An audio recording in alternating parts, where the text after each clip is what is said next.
Des clés à fournir pour développer de bons comportements face aux finances. C'est l'objectif de cette séance qui s'adresse à un public de personnes à faible éducation financière.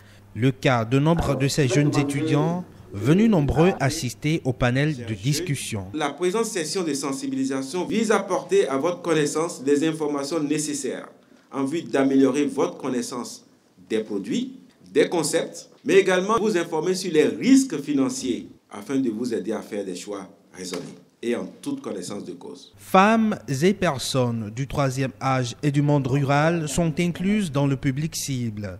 Et pour les panélistes, l'éducation se fait par l'exemple. Le compte sur lequel vous devez épargner de l'argent ne devait pas être un compte courant. Il vaut mieux que vous ayez accès à un compte épargne. Et un compte épargne, on ne vous prélève aucun frais.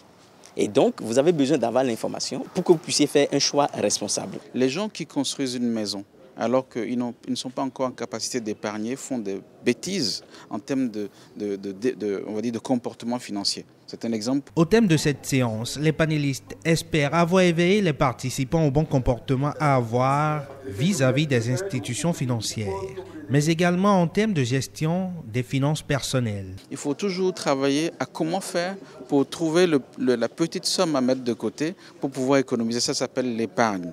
C'est parce que c'est grâce à l'épargne qu'on peut demain faire de l'investissement. Savoir épargner à travers le principe que j'indique souvent, le 30-20-50, pour dire 20% pour l'épargne, puisque l'épargne doit être constituée comme la première dépense, 30% pour faire face à vos plaisirs si vous voulez, et 50% pour supporter les charges incompressibles de fin du mois, de loyer, électricité, etc. Au Bénin, 3 acteurs interviennent dans le domaine de l'éducation financière. L'État, les acteurs privés, la BCAO, initiatrice justement de cette activité qui entre dans le cadre de la semaine de l'inclusion financière.